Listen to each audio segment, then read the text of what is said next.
One of the things that I get to do is I get to talk to my social media heroes, and this guy is one of them. In all these years that we have seen this attack on law enforcement, police officers being demonized and vilified. Um, this guy has been a voice, not just for law enforcement here in Arizona, where we both live, but really around the country. And so I thought you needed to meet this guy, Dave, and I'm going to butcher your last name because I know he has Davy G on X. Right. Davy Goitia. How did I Yeah, do there? that's great. That's really good. Yeah. Fellow Arizonan. So you're a police officer, but you're also an advocate, and you're second vice president of your FOP lodge. We're going to talk about that. But I got to ask you the question I ask every cop I talk to, Dave. Why'd you become a cop? Well, actually, it's like my third career. I started late. All my family were school teachers, believe it or not, all of them.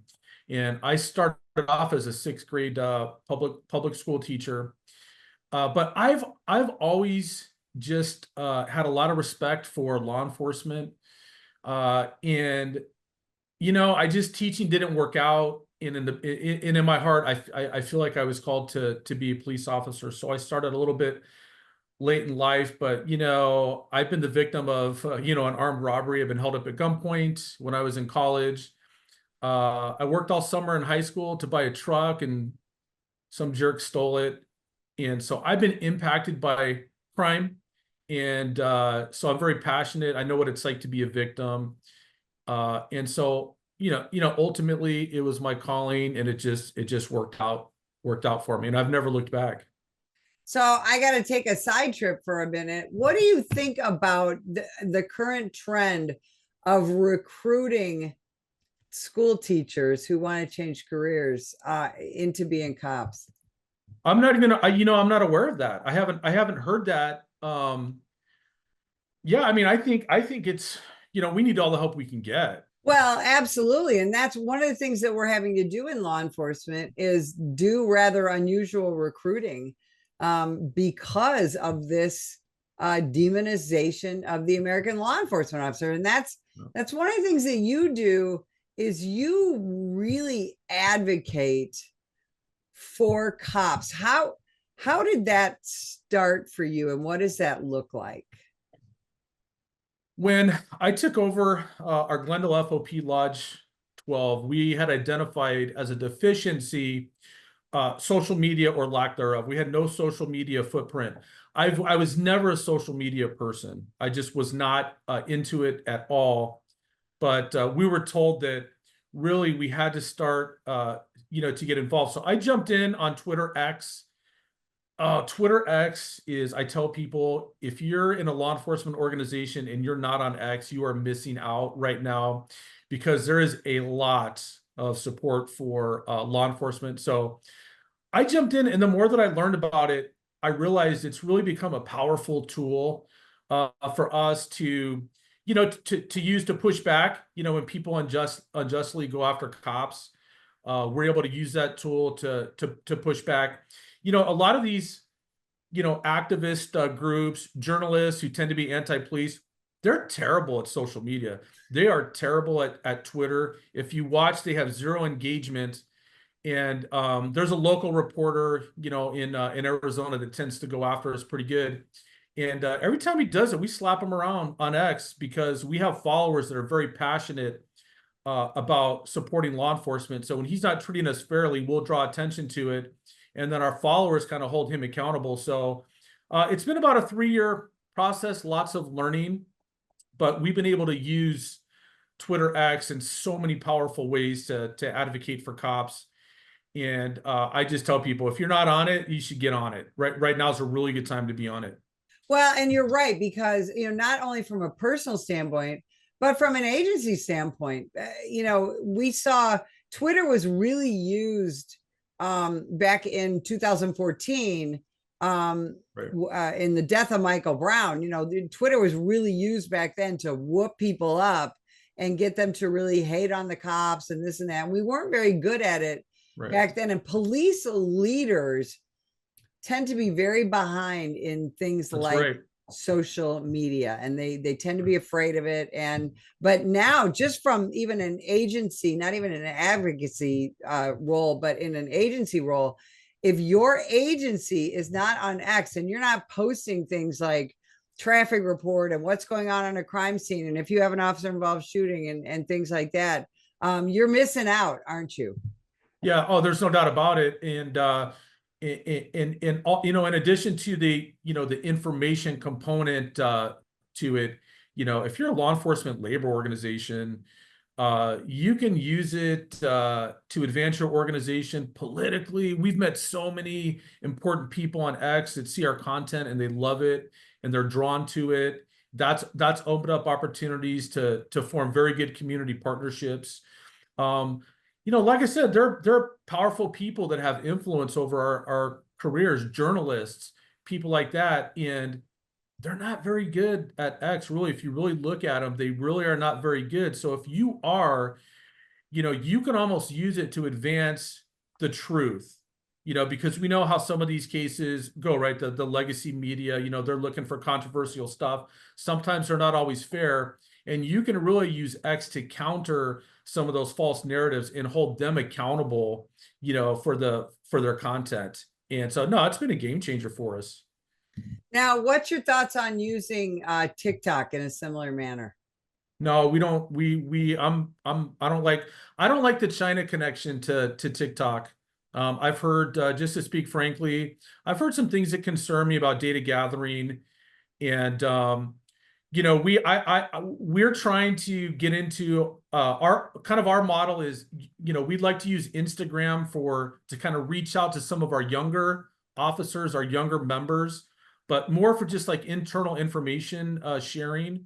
I would recommend, just me personally, Instagram, and then Facebook, and for maybe some of the older officers, but Twitter X for the political stuff, and in kind of standing up for yourselves. It really is a gold standard for politicians and journalists. They value Twitter X. They know how important it is, and if you can really master that realm, you can really use it as a powerful way to, again, push back on false narratives and advocate for law enforcement. So, but no, we're not. I'm not a big fan of TikTok, and again, it's not that I would necessarily endorse one over the other, but I just personally have some concerns about some of the research I've seen about it. And yeah, we agree with you on that. So when you look at Twitter X, and you said something there that's very important, where it's not just to push back, but it's to stand up for ourselves. And after the summer of 2020, where again, the American law enforcement officer just got kicked in the teeth day after day after day on social media, and we and our jobs became so politicized. That's about when you jumped into this, isn't it? Yeah, that's right. Yeah, it's about 3 years ago.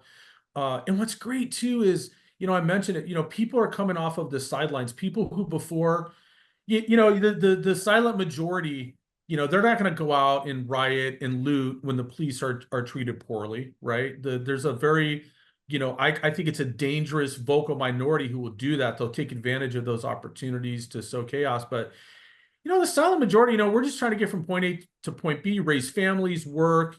We come home, we're tired, we don't have a lot of time, but they're on X, and I think that they're starting to come off of the sidelines to really show support for law enforcement. It gives them, a mechanism to really, back us up. And I mean, the support that we get, I mean, I would tell you, I'm by no means am I a tough guy, but it really, some days it almost brings a tear to my eye, because the thoughtful comments and support, people will say things like, hey, we've got your six, we've got your back.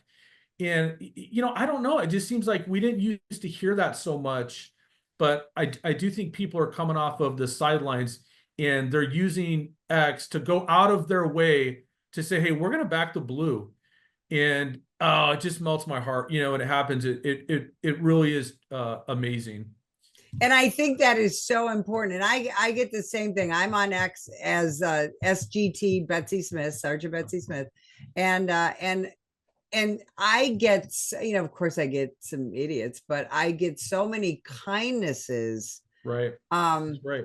from people on Twitter X and from politicians and from people in the media. And I think that the more we stand up for ourselves with facts, Right. the more that people are brought to the side of Blue Lives Matter, back the blue, and especially from a union standpoint, the FOP. Your your national vice president, Joe Gamaldi. Yeah. Um, Oh, I'm on TV with him all the time, and he is just such a great advocate, and he is allowed to be very fearless, as are you. What does that look like from a leadership standpoint? You're really allowed to speak truth to power, if you will. How does that look from your leadership standpoint? yeah. Well, I'm really lucky because, the agency that I work for is very supportive of what they do, and they do understand I'm bound to a social media policy, right? So there's boundaries which I would never cross anyway. It's common sense stuff, but aside from that, they do appreciate that, we have First Amendment, rights, and they know that I take advantage of those. And the thing is too, we're edgy. I think that's something that a lot of we're kind of fearless, and we're always kind of pushing the envelope in terms of edginess, because when you're not using Twitter X, for example, to advance or for a political purpose or to push back, the mission should be to grow it. It should be to grow your followers. That's your megaphone. You want as many followers as you can because it gives you a louder voice. And so there's got to be an entertainment factor, and people like controversy and they like edginess. So I feel like sometimes we say things that maybe others are afraid to say. Now, there are politicians and activists who say that police unions and police associations exist solely to keep bad cops on the job. What's your response to that? It's total BS.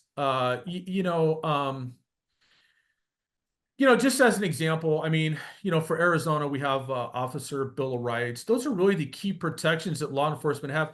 That's not the FOP or the labor unions. That's state lawmakers that said, hey, we don't want officers being thrown under the bus for political purposes. All we do is guide officers through those protections. And, anybody who really takes seriously the role of peer representing officers, when there's an allegation, and something that we train on at the FOP, the standard that we hold is you're telling these officers you have to tell the truth. That's number one. You tell the complete truth. And as long as you're doing that, but at the same time advocating them in terms of their rights and helping them with the process, you're doing it correctly. So that whole narrative, if it comes from a place of ignorance.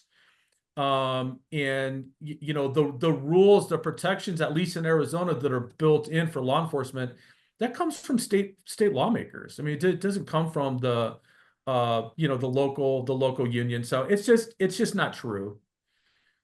What is your response to someone who says cops don't deserve qualified immunity? We need to get rid of qualified immunity. In fact, talk about what that is and why Yeah. we need it. Yeah, it's such a great topic, and I've got a story, and I'll try not to be too long, but essentially the way that I describe qualified immunity is that normal people in our society are not obligated to use force to protect the public. We have a duty to do that. We don't have a choice in certain circumstances. We have to use force to protect the public and to uphold law and order. So qualified immunity essentially says, because we're obligated to do that, because we're charged with that responsibility, and because we're making split-second decisions, if we don't use enough force, we're dead. If we use too much force, right, they want to fire us, send us to prison, take away everything that we have. We get some grace. We don't necessarily have to be perfect. And so to sue us, to hold us civilly responsible, there's a little bit of a buffer built in that basically says, hey, listen, we're demanding that these people protect us. And it's not always going to be pretty. It's not going to look good on video. But at the end of the day, they're doing it for us. So tie goes to the runner. We get the benefit of the doubt on this. I will tell you, I was speaking at the West Valley NAACP out in Avondale. I was invited to speak, and there was a civil rights attorney, very nice gentleman. They were actually very welcoming to me, and he was very nice. And he talked about, hey, listen, just so you know, I sue cops. That's what I do. That's my job. He says, but I do. He goes, but believe it or not, he goes, I do support law enforcement.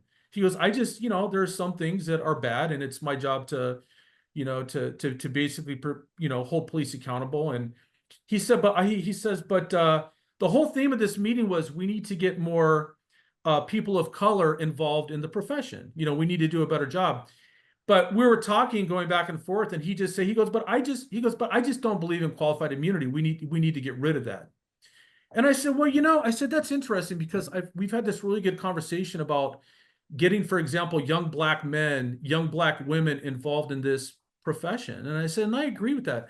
I said, but I would submit to you that the way not to do that is to tell these young Black men and women that every single time you use force, you could potentially be dragged into court, into civil court, and have to defend your bank account, your home, your cars, everything that you have. I said, because these young kids are not dumb. And who would sign up for a career like that? Think about that. And I got to tell you, the light bulb kind of went off. And he kind of looked up and he kind of had a pause and he was kind of nodding his head. That's absolutely. I believe we wouldn't have cops anymore if Oh, you got rid of right. qualified immunity. That's right. And cops wouldn't be able to have property or families or Right. any of that. That's right. Where do you see, 4 years now post George Floyd, Yeah. where do you see the state of law enforcement moving forward? Yeah. And where do what do you see as the support for our profession? Are you seeing changes? Yeah, I think we're seeing more people come off of the sidelines. What concerns me though is I think some of our inner cities, I think the trajectory that they're on and the damage that has been done, and you still have some of these local leaders talking about defunding the police and all these, reimagining police and sending social workers. And the problem is the thing about cops, Sarge, and you know this, right? You know, we tend not to be the social elite, right? Maybe we're not like the most educated, right? Uh, we're not always super polished, but we run toward gunshots, right? And we have common sense, and these officers are not dumb. And so they're just not going to stick around if they work for some of these agencies where they're not getting the support. And they're looking at, I think now they're starting to look at other states and other jurisdictions where they get the political support, and they're leaving. And then on top of that, nobody wants to work for some of these cities. So I'm very fearful about some of these inner cities. And I think jurisdictions that actually really do support the police are going to start to attract a lot of laterals, out of state laterals.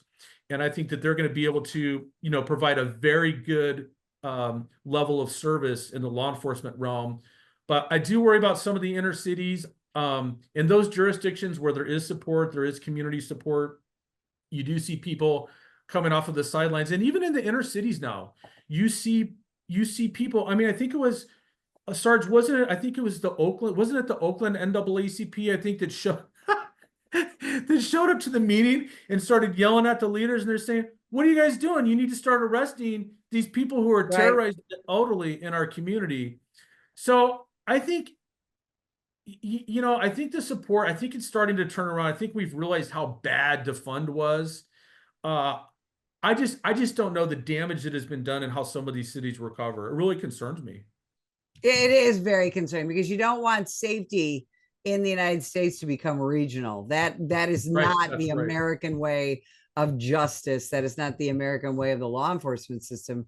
Right. Everyone, regardless of your income, where you live, all of that, should get the best police response ever. And that's what the American law enforcement officer is trying to provide.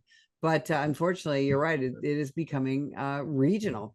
So Right. talk about where people can find you personally, where they can Yeah. find your big account, and so that they can follow you Yeah. and frankly be entertained and informed every single day. Yeah, no, we'd love it. Help us become an even louder voice. So I run our Lodge Twitter account. It's at Glendale FOP12. That one is becoming a very loud voice for law enforcement at Glendale FOP12 on Twitter. And you're gonna have to bear with me because I'm not on my personal one a whole lot. I'm normally banging away on our Lodge 12 account. So I'm kind of embarrassed to say I don't even know my I personal. think your personal one is at Davy G. Yeah, it's at Davy G with 3 E's underscore. So There at you go. Davy G triple E underscore. And I'm not gonna stop. I'm gonna keep calling people out, using it. Everyone on law enforcement needs to get on Twitter X, and let's start to hold these people who are anti-police accountable. And thank you. And Absolutely. by the way, thank you for what you do. You're a powerhouse. We talk about, so just you. I see Joe Gamaldi, and I see you. I see you also banging away for cops. You're legendary status also, Sarge. So really, thank you for your advocacy. Uh, and you sent us the NPA that nice box of thank you cards. So let's make sure everybody understands too, in terms of advocacy for law enforcement, your legendary status, and we love and respect you. Thank you. Thank you so much. I'll tell you, the National Police Association is such an amazing organization, and their advocacy, not just for law enforcement officers, but for those people who really do back the blue, is extraordinary.